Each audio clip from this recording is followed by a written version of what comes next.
Chapter 73. Hazel. Hazel wasn't proud of crying. After the tunnel collapsed, she wept and screamed like a 2-year-old throwing a tantrum. She couldn't move the debris that separated her and Leo from the others. If the earth shifted anymore, the entire complex might collapse on their heads. Still, she pounded her fists against the stones and yelled curses that would have earned her a mouth-washing with lye soap back at St. Agnes Academy. Leo stared at her, wide-eyed and speechless. She wasn't being fair to him. The last time the two of them had been together, she'd zapped him into her past and shown him Sammy, his great-grandfather, Hazel's first boyfriend. She'd burdened him with emotional baggage he didn't need and left him so dazed they'd almost gotten killed by a giant shrimp monster. Now here they were, alone again, while their friends might be dying at the hands of a monster army, and she was throwing a fit. "Sorry." She wiped her face. "Hey, you know," Leo shrugged. "I've attacked a few rocks in my day." She swallowed with difficulty. "Frank is... he's..." "Listen," Leo said. "Frank Zhang has moves. He probably is going to turn into a kangaroo and do some marsupial jiu-jitsu on their ugly faces." He helped her to her feet. Despite the panic simmering inside her, she knew Leo was right. Frank and the others weren't helpless. They would find a way to survive. The best thing she and Leo could do was carry on. She studied Leo. His hair had grown out longer and shaggier, and his face was leaner, so he looked less like an imp and more like one of those willowy elves in the fairy tales. The biggest difference was his eyes. They constantly drifted as if Leo was trying to spot something over the horizon. "Leo, I'm sorry," she said. He raised an eyebrow. "Okay, for what?" "For..." She gestured around her helplessly. "Everything. For thinking you were Sammy, for leading you on. I mean, I didn't mean to, but if I did... Hey!" He squeezed her hand, though Hazel sensed nothing romantic in the gesture. "Machines are designed to work." What? "Well, I figure the universe is basically like a machine. I don't know who made it, if it was the fates, or the gods, or capital G God, or whatever, but it chugs along the way it's supposed to for most of the time. Sure, little pieces break and stuff goes haywire once in a while, but mostly things happen for a reason, like you and me meeting." "Leo Valdez?" Hazel marveled. "You're a philosopher." "Nah," he said. "I'm just a mechanic, but I figure my bisabuelo Sammy knew what was what." "He let you go, Hazel. My job is to tell you that it's okay. You and Frank, you're good together. We're all going to get through this. I hope you guys get a chance to be happy. Besides, Zhang couldn't tie his shoes without your help." "That's mean," Hazel chided, but she felt like something was untangling inside her, a knot of tension she'd been carrying for weeks. Leo really had changed. Hazel was starting to think she'd found a good friend. "What happened to you when you were on your own?" she asked. "Who did you meet?" Leo's eye twitched. "Long story. I'll tell you sometime, but I'm still waiting to see how it shakes out." "The universe is a machine," Hazel said. "So it'll be fine. Now, hopefully. As long as it's not one of your machines," Hazel added. "Because your machines never do what they're supposed to." "Yeah, ha ha." Leo summoned fire into his hand. "Now which way, Miss Underground?" Hazel scanned the path in front of them. About 30 feet down, the tunnel split into 4 smaller arteries, each one identical, but the one on the left radiated cold. "That way," she decided. "It feels the most dangerous." "I'm sold," said Leo. They began their descent. As soon as they reached the first archway, the polecat Gale found them.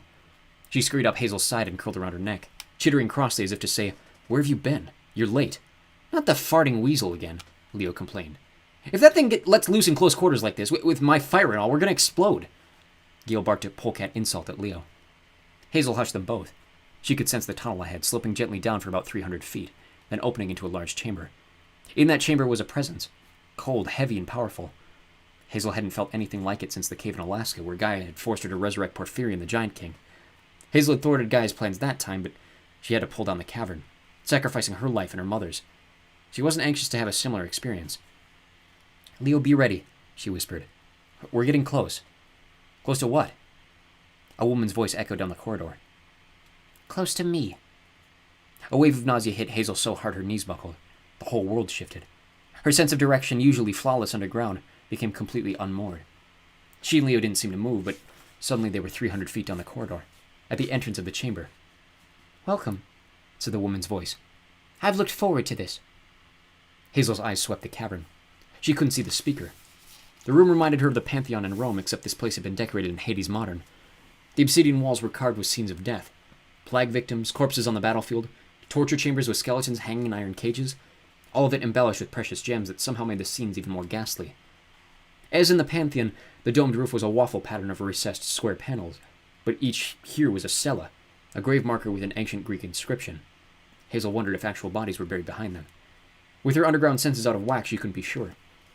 She saw no other exits. At the apex of the ceiling, where the Pantheon's skylight would have been, a circle of pure black stone gleamed, as if to reinforce the sense that there was no way out of this place. No sky above. Just darkness. Hazel's eyes drifted to the center of the room. "Yep," Leo muttered. "Those are doors, all right." 50 feet away was a set of freestanding elevator doors, their panels etched in silver and iron. Rows of chains ran down either side, bolting the frame to large hooks on the floor. The area around the doors were littered with black ruble. With a tightening sense of anger, Hazel realized that the ancient altar to Hades had once stood there. It had been destroyed to make room for the doors of death. "Where are you?" she shouted. "Don't you see us?" taunted the woman's voice. "I thought Hecate chose you for your skill." Another bout of queasiness churned in Hazel's gut. On her shoulder, Gale barked and passed gas, which didn't help. Dark spots floated in Hazel's eyes.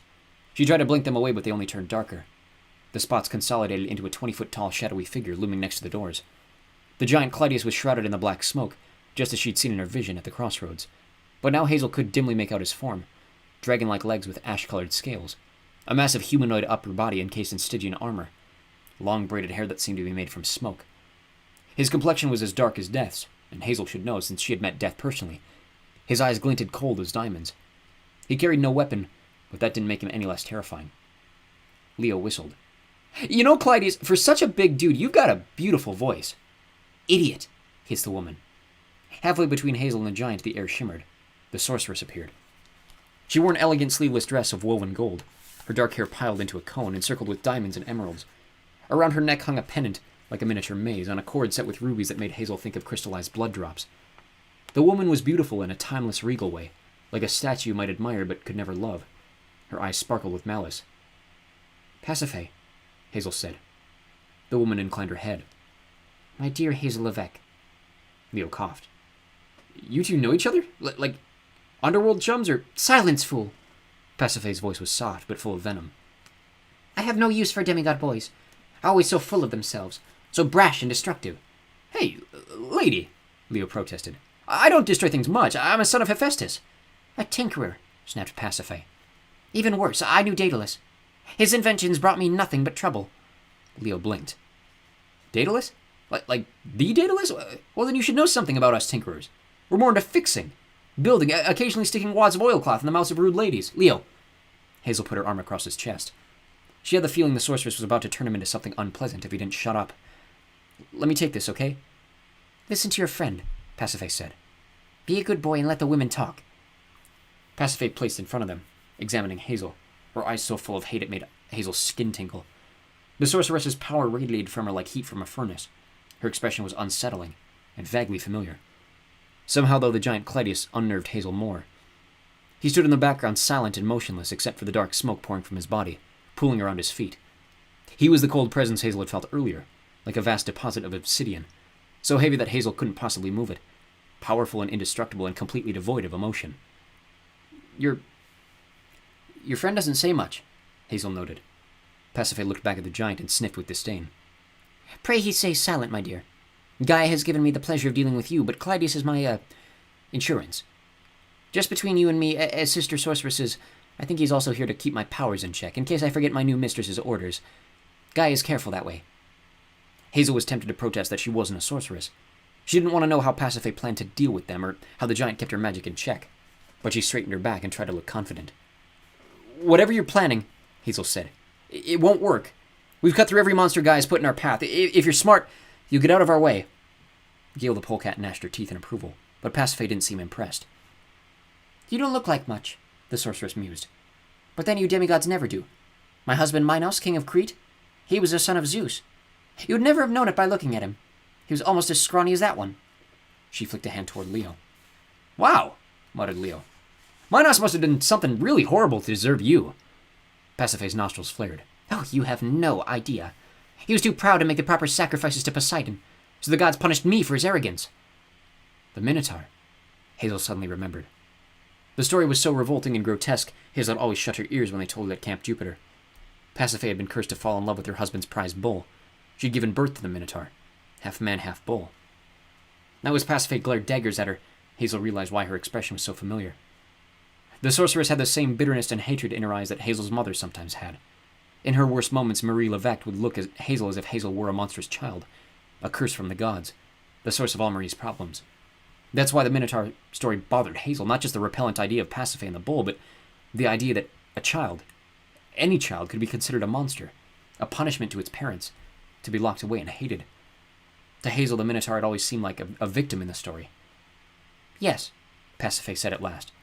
"My disgrace was unbearable. After my son was born and locked in the labyrinth, Minos refused to have anything to do with me. He said I had ruined his reputation. And you know what happened to Minos, Hazel Levesque? For his crimes and his pride, he was rewarded. He was made a judge of the dead in the underworld, as if he had any right to judge others. Hades gave him that position. Your father. Pluto, actually." Pasiphae sneered. "Irrelevant. So you see, I hate demigods as much as I hate the gods.